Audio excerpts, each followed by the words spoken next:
Okay, here's how we're going to make our big mouth drawing. And I say big mouth, but you don't have to make a big mouth. Start by folding your paper in half, and remember, take your time to line up your edges. Okay, and you can of course use a pencil to get a nice crisp fold. You want to have the open side facing towards yourself and fold back the top sheet so that it lines up with the closed folded edge. Again, take your time, make sure it's lined up, flatten out that crease.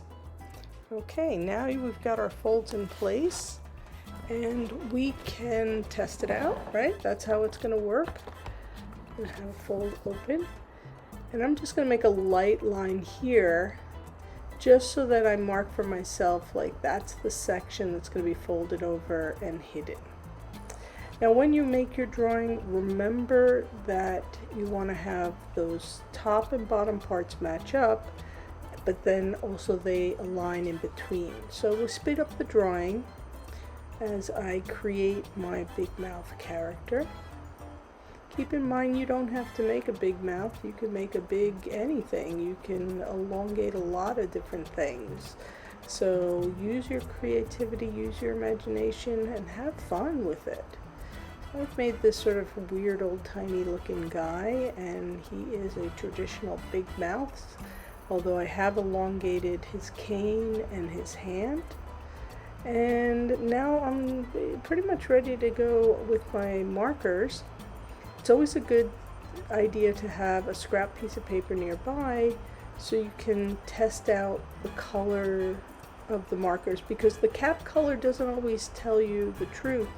And especially if you're using different markers, you want to make sure you know what you're getting.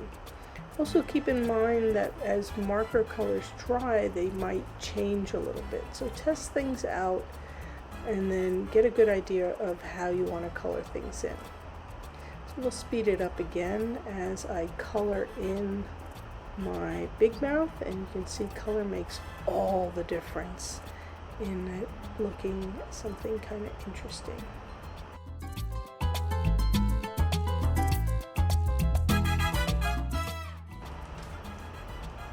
Okay, and there he is, my big mouth. I'm gonna test him out, see if he works. So it looks like a smiley little guy, and here it is. Chaka! There he is, his big mouth opening wide. Ah! Okay, so like I said, you don't have to make a big mouth, but you got this, right?